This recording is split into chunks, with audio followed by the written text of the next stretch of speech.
کہ آپ کو اندازہ ہو جائے کہ یہ جو اٹیک کیا میرے اوپر، یہ جو مجھے مارنے کی یہ کوشش کی گئی، اس کی پہلے آپ کو پتا ہو، اس میں مختلف چیزیں سن رہا ہوں کہ وہ فرینڈلی فائر ہے یا پتہ نہیں کیا ہے.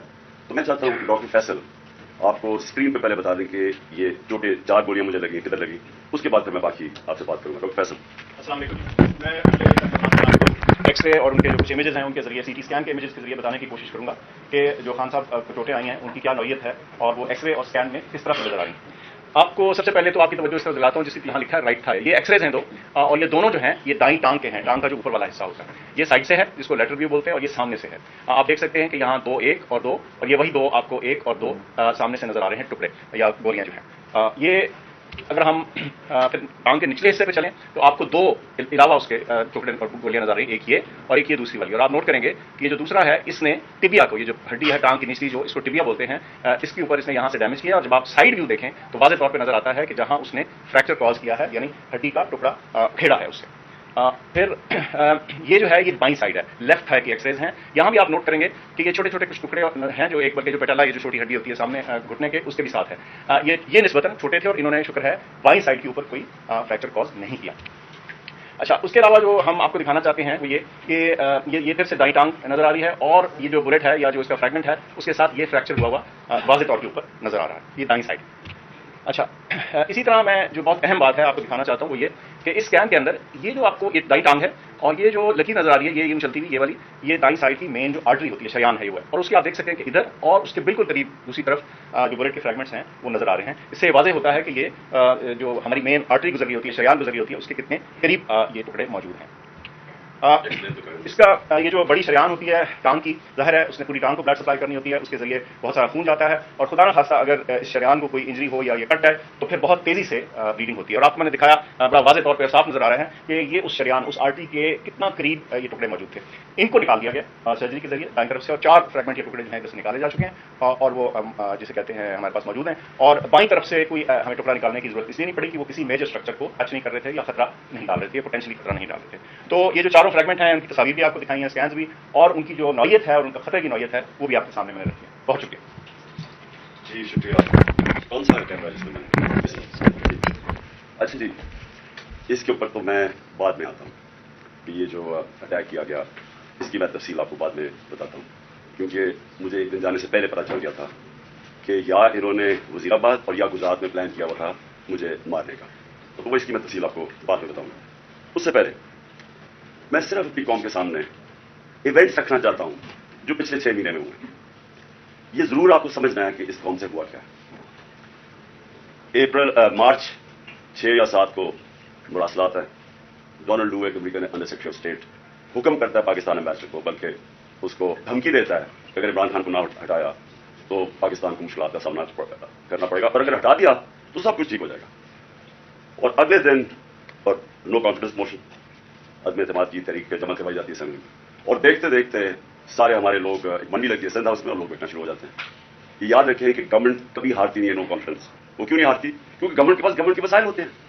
ہمارے پاس گورنمنٹ کا پیسہ ہوتا ہے. ہم چاہتے ہیں تو منڈی لگی ہوئی تھی نا، وہ 20 کروڑ 25 کروڑ آفر کر رہے تھے، ہم زیادہ پیسے دے دیتے. گورنمنٹ کا پیسہ تھا جو پہلے ہوتا رہا. اور یہ جو پیسہ انہوں نے استعمال کیا یہ بھی چوری کا پیسہ تھا. یہ کوئی ڈکلیئرڈ پیسہ تو نہیں تھا، بلیک کا پیسہ تھا، یا انہوں نے سینٹرل گورنمنٹ کا پیسہ ٹچ کیا تو انہوں نے خرید لیے لوگ.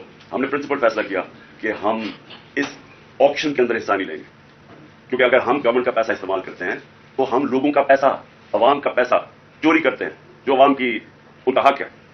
گورنمنٹ گر جاتی ہے. سارے سمجھتے ہیں کہ جناب اب تحریک انصاف کی گورنمنٹ خود گئی ہے، عمران خان ہمیشہ کے لیے گیا اور مٹھائیاں بٹے گی. لیکن پاکستانی قوم وہ کرتی ہے جو اسے کبھی پہلے کیا ہی نہیں. تو 10 تاریخ کو، اور میں آپ کو خود کہہ رہا ہوں 10 اپریل کو، میں خود ہی حیران کہ جو شام کو سینز دیکھے، جو لوگ سڑکوں کے اوپر آئے، جس طرح لوگ نکلے، میں بشرا بیگم کے ساتھ بیٹھا تھا تو ہم خود حیران رہ گئے کہ یہ ہوا کیا. ہوا یہ کہ یہاں 90 کی دہائی میں 2 حکومتیں کرپشن میں نکالی گئی. جب وہ کرپشن میں جاتی تھی اور اسٹیبلشمنٹ نکالتی تھی لوگ مٹھائی بانٹتے تھے. پھر جنرل مشرف آ گیا، 2 دفعہ کرپشن میں ان گورنمنٹ بنا کے وہ خود اس نے مارشل لا لگا دیا. لوگوں نے مٹھائیاں بانٹی، لوگوں کی کرپشن سے تنگ تھے ان 2 جماعتوں کی. اس کے بعد جنرل مشرف نے ان کو NRO دے دیا، وہ واپس آ گئے. فیصلہ جنرل مشرف نے کیا NRO دینے کا جب اس کے پاس رائٹ ہی نہیں تھا کہ عوام کا پیسہ چوری. کرپشن کا مطلب ہوتا ہے عوام کا پیسہ چوری ہو، تو عوام کا پیسہ چوری ہوگا جنرل مشرف معاف کر دیتا ہے ان کو، وہ آ جاتے ہیں.